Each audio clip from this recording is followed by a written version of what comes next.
Ontem o dia foi quente na CPMI das fake news. Está rolando agora, né? Eles estão interrogando pessoas, questionando pessoas, convidando pessoas para falar sobre fake news lá. E ontem quem esteve dando depoimento lá como convidada foi a deputada Joyce Hasselmann. E ali você teve uma série de revelações bombásticas mesmo, algumas comprometedoras e que podem implicar o presidente, ou que deveriam implicar o presidente, porque é impossível pensar que ele não saiba o que se passa debaixo das fuças dele. Eu quero comentar algumas coisas, porque foram 10 horas de depoimento. Eu quero mencionar alguns pontos que me chamaram a atenção nisso e também falar sobre alguns aspectos que a gente já falou anteriormente aqui, retomar esses pontos porque são importantes para entender exatamente por que eles fazem isso. Por que esses grupos bolsonaristas, esses grupos governistas utilizam mentiras, difamação, destruição de reputação contra esses opositores políticos e agora, nesse caso, né, ao longo desse ano, contra ex-aliados também. Então vamos começar com alguns pontos principais que surgiram ali. Primeiro de tudo foi que serviu para lavar a roupa do PSL. Tanto daqueles que estão no PSL ainda, que ainda fazem parte do ex-partido do presidente, quanto aqueles que são dissidentes que saíram para um novo partido agora que será criado, que é o Aliança pelo Brasil, que vão acompanhar o presidente até as últimas consequências. Então, ali o que você vê é as entranhas abertas do partido, aquilo que se deu na briga interna do partido, então revela a sujeira desse pessoal, né?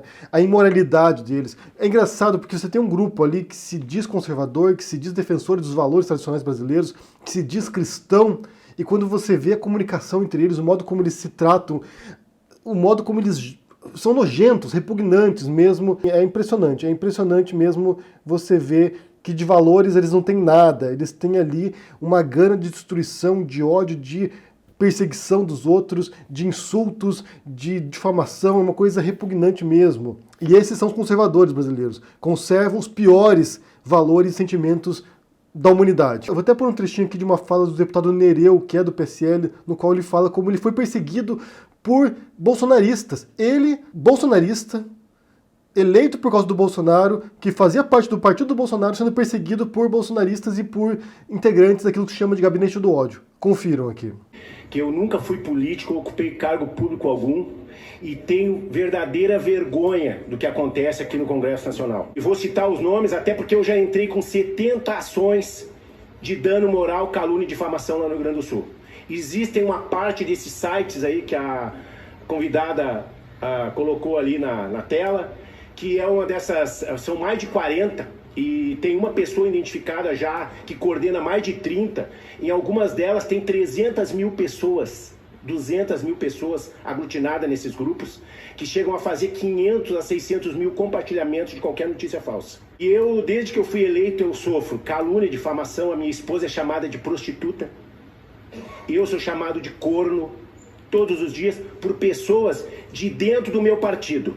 Coordenador da bancada gaúcha, Coronel Andreuza, também, inclusive, assediou a minha mulher através do WhatsApp para tentar me defamar. Mas eu não posso mais aceitar esse tipo de coisa, aonde às vezes o presidente Bolsonaro, que eu gravei um vídeo dentro da casa dele antes do segundo turno, onde ele falava que eu ia ser deputado eleito, ia ser companheiro dele, colega dele aqui em Brasília. E eu vim pra cá ouvir essa baixaria, como essa mentirosa dessa deputada Bia Kicis que estava aqui. A minha filha hoje é tratada com psicólogo, tem 21 anos, deixou a faculdade, o meu filho teve que mudar de cidade. É a primeira vez que eu me elejo, eu era simplesmente uma pessoa que era um empresário e resolvi tentar mudar o Brasil. Só que o presidente Bolsonaro, ele ouve as pessoas erradas. Ele só prega uma AI-5 e intervenção. Então, o povo não quer ouvir isso, o povo está preocupado com a prestação do banco que está atrasado. Foi criado um grupo de WhatsApp chamado Patriotas e Paraquedistas. Eu tenho todas as atas notarial disso, onde existe um grupo de pessoas, assessores desses deputados, que passam o dia assim, gastando dinheiro público, acusando e defamando o mandato de deputados.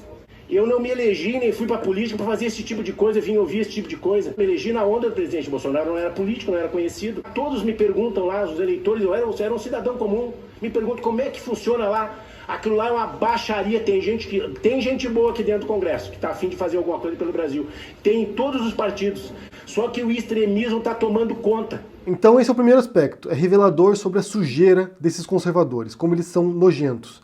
E o segundo ponto, talvez seja um dos mais graves de todos, é o momento no qual a Joyce Hasselmann fala que a cúpula desse gabinete do ódio, desse grupo de pessoas internas dentro do governo, porque é algo institucional, comandado pelo Eduardo Bolsonaro, pelo Carlos Bolsonaro e pelo Felipe G. Martins, que é o assessor da presidência. Esse pessoal, eles pretendiam criar uma ABIN paralela. A ABIN é a agência de inteligência do Brasil, seria o equivalente da CIA no Brasil, resguardando as devidas proporções. Então eles queriam criar uma ABIN, uma agência de inteligência paralela, para poder investigar, grampear, buscar dados sobre opositores ou sobre ex-aliados também. Ou seja, eles queriam criar uma central de investigação de pessoas violando a lei, possivelmente, violando a lei, para contribuir para essa campanha difamatória de opositores. E isso é muito sério, ainda mais quando você tem um governo com viés autoritário, que faz apologia constante à ditadura militar, que propõe novo AI-5, você vê um grupo propondo perseguição, propondo inteligência, investigação de opositores, isso é muito grave, isso lembra de fato regimes totalitários, isso lembra as piores práticas da história de governos repressivos do passado. E do presente também. E agora a gente precisa analisar aqui por que eles fazem isso.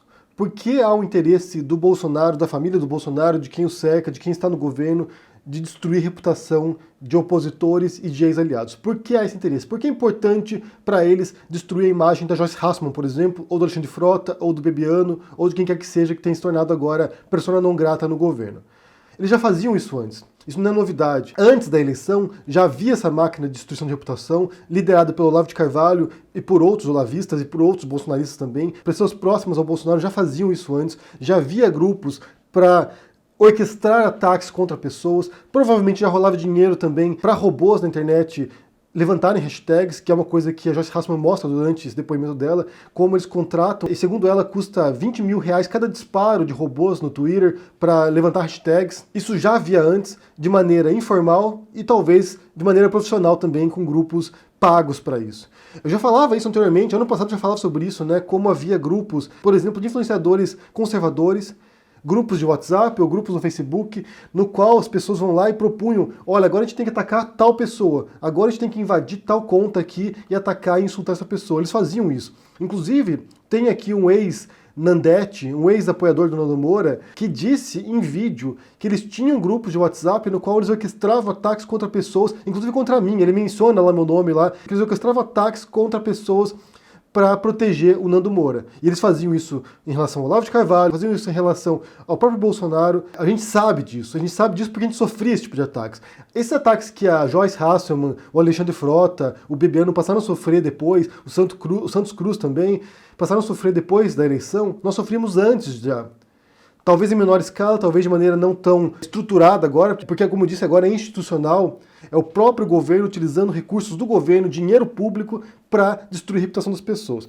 E por que é importante fazer isso? Então, vamos voltar agora, que é o ponto central, na verdade, né? Por que é importante fazer isso? Eu vejo de dois modos isso. O primeiro modo é para retirar a legitimidade da pessoa. Então vamos supor, a Joyce Hasselmann. Joyce Hasselmann não tem muita credibilidade com a esquerda. Ninguém leva a sério Joyce Hasselmann, tem denúncias de plágio, de fake news que ela já propagou. Então, quem conhece o histórico dela não leva muito a sério. Mas, por outro lado, quem é bolsonarista, quem é eleitor do Bolsonaro, sabe que a Joyce Hasselmann foi um dos pilares da eleição do Bolsonaro. Ela foi alguém que comprou a narrativa bolsonarista e ajudou o Bolsonaro a se eleger. Ou seja, era uma das fiel escudeiras do Bolsonaro. Depois que eles entram no governo, quando eles se elegem e começa a surgir fissuras internas entre dissidentes ou pessoas críticas do governo, por qualquer razão que seja, uma tendência de governantes autoritários é de se cercar sempre de pessoas leais. Eles não querem críticas, eles não querem dissidentes, eles não querem qualquer tipo de oposição interna. Precisa manter um núcleo duro, um núcleo fiel, devotado e que vai comprar qualquer coisa que você diga. A Joyce Hasselmann tem feito um esforço tremendo de blindar o presidente. Eu não sei se o presidente sabia ou não, eu não sei se ele orquestrou isso ou não. Ela tem protegido o Bolsonaro, mesmo quando o Bolsonaro, ontem mesmo, durante a CPMI da fake news, vai lá e chama a Joyce Hasselmann de idiota. Eu não sei qual é o interesse dela de preservar a imagem do Bolsonaro, mas ela tem feito isso. Como eu disse, é muito difícil acreditar que ele não soubesse do que se passa dentro do próprio gabinete presidencial, porque isso é uma coisa diretamente vinculada ao gabinete da presidência. Mesmo assim, a destruição de reputação de opositores é simples você entender. Tem lá pessoas, por exemplo, Maria do Rosário, ou você tem o Lula, ou você tem Manuela Dávila ou o Haddad, é fácil entender que eles queiram destruir a imagem dessas pessoas, porque está no processo eleitoral e você quer que o eleitorado que está em dúvida olhe lá o Lula, olhe o Haddad, olhe a Manuela Dávila, olhe a Maria do Rosário ou o João Willis e você não vote nessa pessoa de maneira nenhuma. Ele representa um mal absoluto, então não vote nessas pessoas. Então isso faz parte do mecanismo eleitoral. É uma coisa horrorosa, é ilegal possivelmente, é um crime, mas é como eles conseguiram se eleger. Você cria demônios, você cria monstros e você joga em oposição a isso. Você lembra que eu falei esses dias atrás aqui que as narrativas funcionam através da oposição, do antagonismo? Você tem um herói e um antagonista, então é o que eles fizeram. Eles criaram monstros na esquerda e o Bolsonaro representava um herói, um mito que ia salvar o Brasil desses monstros. Então isso foi feito durante a campanha eleitoral. Criação de fake news contra o Haddad, por exemplo. Dezenas, centenas de mentiras inventadas para o PT, para o PSOL, para o PCdoB. Então eles inventaram mentiras de fato e isso ajudou o Bolsonaro a se eleger. O medo da volta da esquerda ao poder. Depois de eleito, esse inimigo foi destruído. Não há mais uma razão necessária de ficar todo o tempo criando fake news sobre o Haddad, por exemplo. O Haddad já não ganhou a eleição, já não é o presidente, então não precisa ficar atacando o Haddad. Por outro lado, os dissidentes bolsonaristas, esses rachas internos do Bolsonaro, são muito perigosos para o governo. Por quê? Porque são pessoas que estão lá dentro e que sabem o que eles fazem. Por exemplo, Alexandre Frota, Bebiano, Joyce Hasselmann, são pessoas que acompanharam o Bolsonaro durante a campanha eleitoral e sabiam das práticas deles. Eu acho muito difícil também acreditar que a Joyce Hasselmann não soubesse do que se passava na campanha eleitoral, dessas fake news. Ela disse que não sabia disso, que não tinha provas, mas convenhamos, nós sabíamos, gente. Nós que não fazíamos parte da campanha eleitoral do Bolsonaro sabíamos disso, então é muito difícil realmente acreditar que eles não soubessem disso e que não se beneficiaram disso também. Talvez a Joyce Hasselmann, o Alexandre Frota não tenham usado robôs para veicular fake news, ou não tenham usado isso, esse jogo industrial de mentiras para se eleger, talvez tenham, não sei.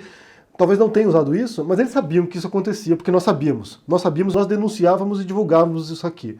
Então, é tanto que a Folha de São Paulo, por exemplo, se tornou um alvo brutal do Bolsonaro, porque foi lá e veiculou uma reportagem logo após a eleição do Bolsonaro de que ele tinha comprado pacotes de disparo no WhatsApp. Então a gente sabia disso, não é novidade para ninguém. Mas é evidente que quando a Joyce, o Alexandre ou o Bebiano se tornam alvos dessas mentiras, dessas fake news, desses ataques coordenados de robôs, que eles passam a querer se proteger. E a estratégia mais eficaz aqui, eu acho que é o ponto que a Joyce Hasselmann percebeu muito bem, que não dá para receber esse ataque escalada. Se ela se silenciar, se ela não confrontar isso, as mentiras vão colar nela e isso vai destruir a reputação que ela tem entre a direita, entre os bolsonaristas. Como eu disse, o fundamento disso é justamente destruir a legitimidade dela. A Joyce Hasselmann conhece as engrenagens do governo, ela está agora se opondo a certas personalidades do governo, principalmente aos filhos do Bolsonaro. Então, se a gente destruir a legitimidade dela, se a gente atacar a figura da Joyce Hasselmann, se a gente quebrar a reputação dela dentro da direita, ninguém vai ouvir o que ela tem para dizer. Então é uma estratégia de proteção do governo. A gente destrói nossos opositores, a gente destrói os ex-aliados, porque assim bolsonaristas fanáticos não vão prestar atenção no que a Joyce tem para dizer, ou que o Alexandre, ou que o Bebiano, ou que o Santos Cruz, ou que o Nando Moura também, porque agora ele se tornou alvo disso também. Ele vai lá, passou a criticar o governo, que é uma estratégia de marketing, possivelmente, uma estratégia de limpar a imagem dele, ele vai lá, ataca o governo, e também se torna alvo desses ataques virtuais coordenados. São vítimas agora, né? Coitadinhos. Se beneficiaram disso, utilizaram isso também durante a campanha eleitoral. O Nando Moura, como disse, tinha grupo de nandetes para atacar desafetos do Nando e agora ele se torna alvo também de ex-aliados dele, de pessoas que ele defendeu anteriormente e que o defenderam em algumas circunstâncias. Então esse é o primeiro aspecto, é a destruição de reputação para que contamine tudo que essa pessoa disser. Tudo que sai da boca de Joyce Hasselmann está contaminado. Aquela velha falácia do envenenando o poço. Você vai lá, você destrói a reputação da pessoa e assim você deslegitima tudo que ela disser. E isso é algo que o Olavo de Carvalho dizia há muito tempo. Ele está há anos falando disso. Que é preciso destruir a reputação das pessoas, que é preciso destruir o local de fala das pessoas, para que você não preste atenção naquilo que ela tem para falar. Então esse é o primeiro aspecto. O segundo aspecto também tem a ver com aquilo que se chama de espiral do silêncio. Você ataca tanto um grupo, você age de maneira tão agressiva contra um grupo e acaba criando um discurso hegemônico, um discurso oficial, que quem destoa desse discurso acaba se calando por medo da represália, por medo de ser atacado. Então se você coordenar um ataque massivo contra alguém, algumas pessoas vão se encolher diante disso. Algumas pessoas vão sentir, putz, eu não vou falar porque se eu abrir a boca aqui, milhares de robôs, milhares de pessoas vão vir me atacar, vão me insultar aqui na rede social. Então silencia as pessoas. Então são dois recursos. É a destruição de reputação, é a deslegitimação do discurso e é o silenciamento. É você calar as pessoas para que elas não venham aqui se expressar. Um dos argumentos da ala radical do bolsonarismo, que é o Carlos Jordi, que é o Felipe Barros, que é a Bia Kicis ou a Carla Zambelli, é que o PT também fazia isso. Bem, se isso for verdade, deveriam ter feito uma CPI da fake news durante o governo petista. Eles foram burros de não fazer isso. Então deveriam ter feito. Se isso fosse uma prática petista, o erro foi não ter investigado isso antes. Porque uma coisa não justifica a outra. Alguém ter feito isso antes não justifica que faça agora. Muito menos usando dinheiro público para isso. Essa é a falácia do tu quoque. Ah, se você fez, eu posso fazer também. Não pode fazer. Não podia fazer antes, não pode fazer agora, não pode fazer depois. Uma coisa não legitima a outra. Se uma pessoa cometer um crime, não justifica que outra cometa o crime. Isso é óbvio, isso é óbvio. Se for verdade que se fazia antes, não justifica que se faça hoje. Muito menos vindo de pessoas que se arrogam, que arrotam os valores. Eu sou um defensor da lei e ordem. Se você é um defensor da lei e ordem, você deve confrontar a violação da lei. Violação da lei nesse sentido de difamação dos outros, de fake news, de propagação de mentiras à torta e à direito, de comportamento antiético também. Porque você ser conservador, em tese, né, se a gente fosse pensar em defesa de valores, tem defesa de valores éticos também, né, de valores cristãos, de você não atacar os outros, por exemplo. Não sei se eles compreendem isso, não sei se eles compreendem a contradição daquilo que eles pregam e daquilo que eles praticam. Então eu repito aqui, insisto nesse ponto, o que eles fazem agora, institucionalmente, dentro do governo, dentro do gabinete da presidência, eles já faziam antes de maneira informal, talvez amadora, mas havia já grupos bolsonaristas, grupos olavistas, para a destruição de reputação de pessoas. Eles fazem isso há muito tempo. O Olavo de Carvalho faz isso há anos, de destruir ex-alunos dele, por exemplo. Você tem um aluno do Olavo de Carvalho, por exemplo, que vai lá e compreende os absurdos que o Olavo diz, e passava a criticar o Olavo de Carvalho, ele tinha grupos para destruir essa pessoa, e fez isso sistematicamente. Eles fizeram, essas milícias virtuais existem há muito tempo, gente. Não é de hoje, não. O mais preocupante de tudo é o modo sistemático e institucional que eles trabalham agora. O presidente da República utilizando a máquina governamental para destruir opositores políticos e ex-aliados. E isso é muito grave, isso é muito sério. Sinceramente, é uma denúncia assustadora. E o importante do depoimento da Joyce Hasselman é que ela apresentou provas ali. Ela apresentou prints, ela apresentou os grupos, conversas de grupos internos propondo os ataques, quem faz parte disso, as pessoas que integram esse tipo de milícia virtual, ou seja, foi muito grave a denúncia dela mesmo, e ao longo do depoimento dela, esses grupos que ela denunciou foram desaparecendo, foram fechando os grupos porque eles sabem agora que o negócio pode ficar sério. Ela mencionou ali Carla Zambelli, Bia Kicis, mencionou o Caetano Reaça, que é o Gil Diniz, mencionou muitos políticos que estão atuando ali, que fazem parte desse grupo, como eu disse, mencionou também o Carlos Bolsonaro, Eduardo Bolsonaro, o Felipe G. Martins, como os cabeças desses grupos, e também falou de páginas que contribuem para isso, como o Terça Livre, o Senso em Comum, do Abu Janra, o Flávio Morgenstern, falou dos isentões, falou do ódio do bem, ou seja, são vários grupos e vários perfis e várias páginas também na internet, portais, que utilizam da mentira, da difamação, da destruição de reputação como modo sistemático para se manter no poder agora. E para consolidar uma imagem conservadora que é completamente bizarra, assustadora. Como eu disse, foram 10 horas de depoimentos, tem muita coisa ali, tem muita lavagem de roupa suja ali no meio, porque acho que umas 2 horas são integrantes do PSL ou ex-integrantes do PSL brigando por questões internas do partido. Mas realmente são denúncias sérias ali. Se isso for levado adiante, se investigarem isso mais e conseguirem desencavar a podridão do PSL, do partido do presidente e também do governo, cabeças vão rolar, gente. É o que a gente espera, pelo menos. Que pessoas sejam punidas por esse comportamento completamente antiético e criminoso, acima de tudo, porque é criminoso isso. Já estão falando de informação de quadrilha, então pode ser que realmente pessoas sejam presas por causa disso. Quer saber o que vocês pensam sobre isso? Vocês acompanharam ontem o depoimento da Joyce Hasselman, o que você pensa sobre o que eu mencionei aqui no vídeo, né? Sobre a estratégia de destruição de reputação, se isso funciona na prática, né? Se você vê pessoas que são contaminadas por esse discurso deles e assim se silenciam ou perdem a legitimidade. O que você pensa sobre isso? Deixa aqui no comentário, deixa o joinha, assina o canal, ajude no apoio, se a gente vê por aí. Abraço e até mais. Tchau!